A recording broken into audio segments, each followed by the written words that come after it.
ఓం సాయిరామ్. సమర్థ సద్గురు శ్రీ సాయినాథ్ మహారాజ్కి జై. అందరూ ఎలా ఉన్నారు?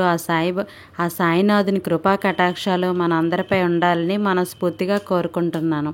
ఈరోజు వీడియోలోకి వెళ్ళే ముందు నాదొక చిన్న రిక్వెస్ట్ అండి. ఇంకా ఎవరైనా మన ఛానల్ని సబ్స్క్రైబ్ చేయనట్లయితే వెంటనే సబ్స్క్రైబ్ చేయండి. పక్కనే ఉన్న బెల్ ఐకాన్ని క్లిక్ చేయండి. ఈరోజు సాయి మనకు పెట్టిన ఒక చిన్న పరీక్షలోని ప్రతి ఒక్కరికి కూడా సాయి ఏం సమాధానం చెప్పారు అన్నది వినాలి అని అంటే పూర్తిగా వీడియో అయితే చూడండి. ఓం సాయిరామ్ అని అనుకోండి. ఈరోజు సాయి మనకి చెప్పిన మాట 1 నుంచి 10 నెంబర్ల వరకు ఎవరైతే మీకు నచ్చిన నెంబర్ని అనుకుంటారో సాయి చెప్పిన మాట ఏంటో విందురు రండి. 1వ నెంబర్ని కానీ నువ్వు అనుకున్నట్లయితే సాయి చెప్పిన మాట, దేవుడు నీకు కష్టాలను ఇచ్చేది నిన్ను బాధ పెట్టడానికి కాదు తల్లి. ఎంతమంది నీతో పాటు నిజాయితీగా ఉన్నారు, ఎంతమంది నీతో నటిస్తున్నారు అని నీకు తెలియచేయటానికి మాత్రమే. అలాగే నెంబర్ 2, ఈ నెంబర్ని కానీ నువ్వు అనుకున్నట్లయితే ఆ సాయినాథుడు చెప్పిన మాట, బిడ్డ ఆ దైవం ఒక తలుపును మూశాడు అంటే 2వ తలుపు తెరవబోతున్నాడనే కదా అర్థం. అప్పుడు నీ జీవితం ఇంకా అద్భుతంగా ఉండబోతోంది బిడ్డ, సంతోషపడు. ఇదే ఈ సాయి మాట. ఓం సాయిరామ్. నెంబర్ 3, ఇప్పుడు సాయి చెప్పిన మాట మహా అద్భుతంగా ఉంటుంది. బిడ్డ ఎందుకు ఆ ఊహిసలాట?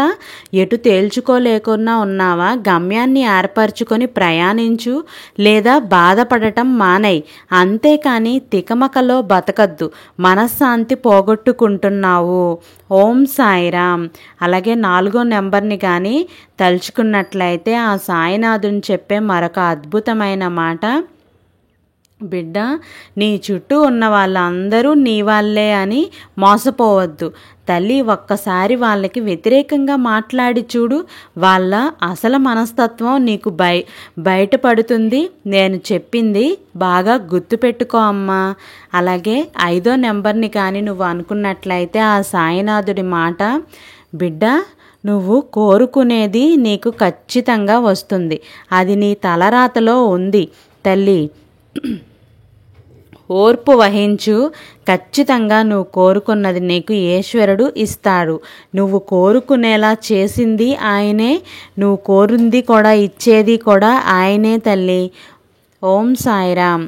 నెంబర్ 7, ఈ నెంబర్ని కానీ నువ్వు అనుకున్నట్లయితే బాబా చెప్పే మరొక అద్భుతమైన మాట, బిడ్డ తీవ్ర అనారోగ్యంతో బాధపడుతున్నప్పుడు చిటికెడు విభూది నీటిలో కలిపి తాగించు, చిటికలో నయమైపోతుంది. ఓం సాయిరామ్.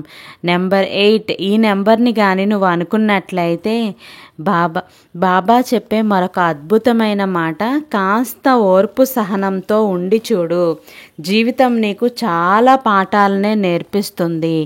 ఓర్పు ఓటమెరగదు, సహనంతో సాధ్యం కానిది లేదు. ఈ 2 ఉన్నవాళ్ళు జీవితంలో ఎప్పటికీ ఓడిపోరు.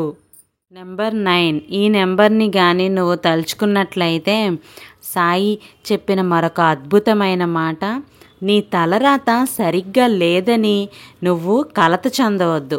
నువ్వు ఎప్పుడైతే నా చరిత్ర పారాయణం చేయటం మొదలుపెట్టావో నేను నీ రాతను రాయటం మొదలుపెట్టాను. ఓం సాయిరామ్. ఈరోజు బాబా గారు చెప్పిన మాట చాలా అద్భుతంగా ఉంది కదండి. అలాగే 10వ నెంబర్ని కూడా నువ్వు తలుచుకున్నట్లయితే సాయి చెప్పిన మరొక అద్భుతమైన మాట, తల్లి అలసిన నీ మనసుకి ఊరట కలిగించే తీయని వార్త తీసుకొచ్చానమ్మా. వారంలోపు ఖచ్చితంగా నీకు ఒక మంచి శుభవార్త అయితే తెలుస్తుంది. నిన్ను వెతుక్కుంటూ రాబోతుందమ్మా. ఇదే ఈ సాయి మాట. ఓం సాయిరామ్. ఈ వీడియో మీకు నచ్చినట్లయితే తప్పకుండా లైక్ అయితే చేయండి. మీరు ఇచ్చే ఒక్క లైక్ వల్ల మరికొందరి సాయి భక్తులకి ఈ వీడియో అనేది చేరుతుంది. అలాగే సబ్స్క్రైబ్ చేసి పక్కనే ఉన్న బెల్ ఐకాన్ని క్లిక్ చేయటం వల్ల నేను పెట్టే ప్రతి వీడియో మీకు నోటిఫికేషన్ అనేది వస్తుంది. ఈ సాయి వాక్ మీకు నచ్చినట్లయితే ఖచ్చితంగా లైక్ అయితే చేయండి. రేపటి సాయి వాక్తో మళ్ళీ కలుద్దాం. సర్వే జన సుఖినో భవంతు. Thank you for watching.